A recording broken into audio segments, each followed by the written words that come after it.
Good morning, good afternoon, good night. I'm Mana Loy of Blackbright News, and today's video is called A Black Print for a Black Sister.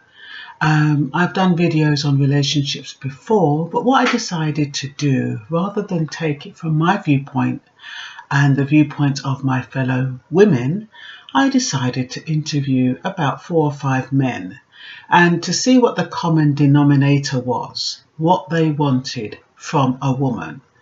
And it's funny because as women, we think that men are looking at us because of the way we look, what we have and things like that.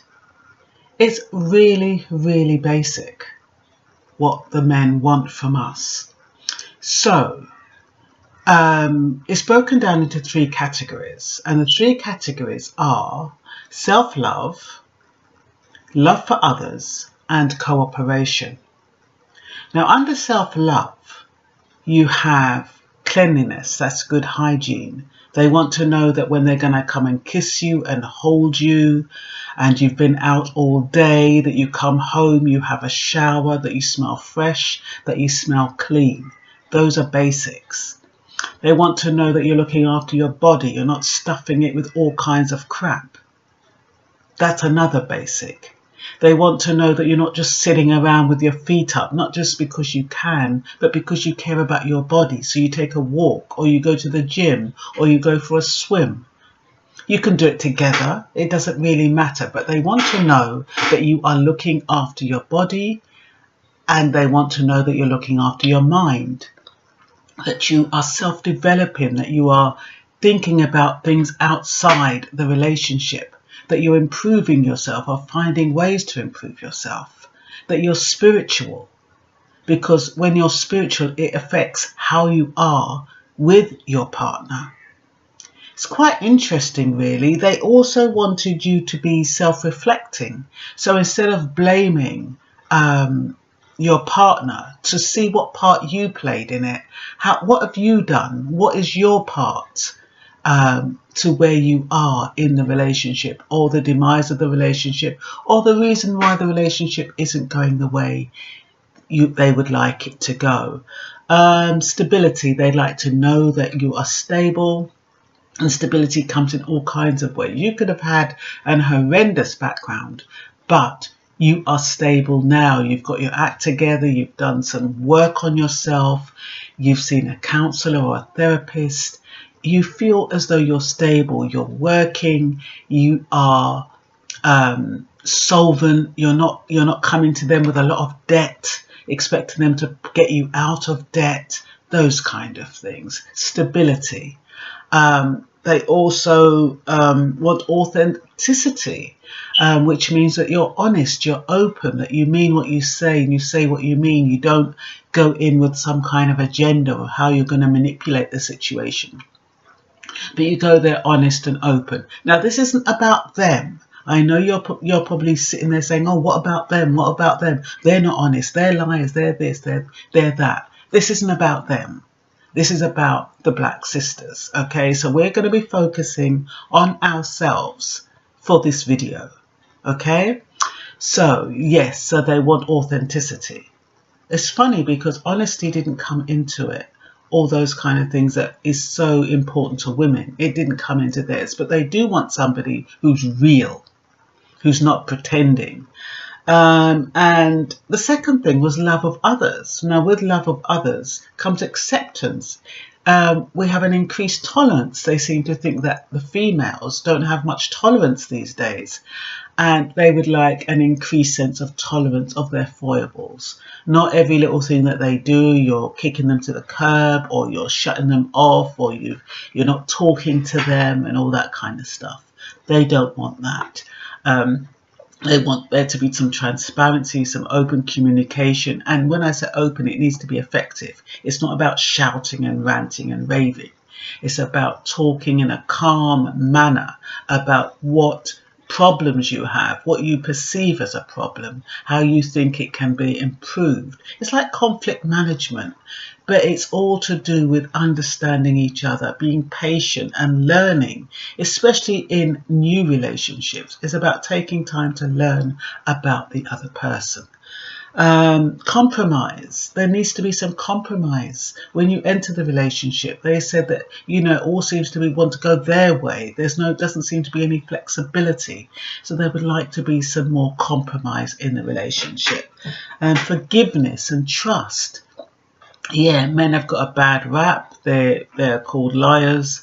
They're called, you know, flirts, whatever it is you call them. But they would still like to know that because they chose you, that you are important, and to build in that trust so that they can manifest that into something more grounded. When they choose you, they choose you for a reason, not because they're in love with you or because they want to be with you forever and ever and amen. You are the one that dictates that outcome of that relationship. So, and that is based on all of these things I've mentioned.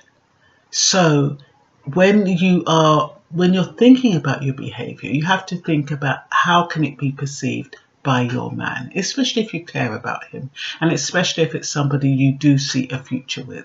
You need to do some self-reflecting, like I said in the earlier part, and think about what you can do to compromise and make things a little easier so it works better. Cooperation, that is, oh, more or less said them all really. But when you're cooperating with your partner, they want cooperation. They want to know that if they're doing one thing, you can do another. They want to know that if they love football, if they do have a passion about something, that you're willing to allow them to pursue that passion and not moan about it and go on about it. And they're hoping that you too have your passion so it doesn't interfere with whatever they're doing. They'd like to know that, you know, you have your interests, so you have time apart and you can enjoy the times together. Cooperation is also in the housework. They didn't actually say the housework, but I see it as, you know, delegating tasks and saying, okay, you can do this and we can do this, but make sure it's agreed. Don't just tell them what to do, because there's something that men are better at. Like I was talking to one gentleman, he said he hates cooking, but he's more than willing to wash the clothes. He's more than willing to tidy up the house. He'll even iron. So it's about cooperation, seeing how the two of you can work together. Now, within all of this idealistic framework, you have the media who's telling you how to behave, what to do, what a relationship should look like, and it can be quite discouraging. Take no notice of them. Follow your gut, follow your instinct. You have the politics and you have the economics. Sometimes there's no money, sometimes there's no jobs. That is going to influence decisions. It's going to influence choices. But you need to work around that and see what is the real cause. Is the cause the two of you, or is the cause because of socioeconomics, political factors, you know, technological factors? It can be, they can actually impact your relationship if you're not careful, and you end up blaming each other when the blame should be looked at in context. Who is to blame? And try not to have that blame culture anyway. Try to be objective and to look at the relationship from a standpoint of how can we solve this situation? Is there anything we can do? If you've lost your job because you've been laid off, what plans had you made before? How can the two of you work together so that it's not too much of a burden? So those are the kind of things that you're looking at. I think, yeah, I was going to say that we've all been miseducated growing up, and a lot of these videos are about re-educating, because a lot of us, we do rely on what we see. We rely on what we see on the media, we rely on what we hear, we rely on people we see around us, and a lot of us have got no internal compass. And sometimes we learn by tripping over and making a lot of mistakes. And they do say, they do have this phrase, you've got to kiss a lot of frogs in order to find your prince. But the fact of the matter is that none of us were really taught. Our teachers were the television. Our teachers were romantic movies. Our teachers were our parents, and sometimes they weren't good role models. And especially if you're as old as I am, I never used to see my parents argue. So therefore, I didn't know that arguing was natural. So if I had an argument, or if I disagreed with my partner when I was younger, I used to think, oh, it was the end of the world. I didn't know anything about conflict management because I hadn't seen it in play. And a lot of us, we go through relationships not knowing what to expect or what is expected of us.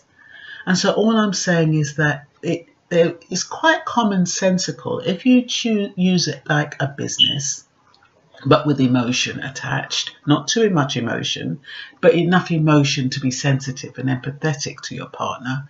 It should work out all right. So I hope this has been useful. Okay, take care now. Bye-bye.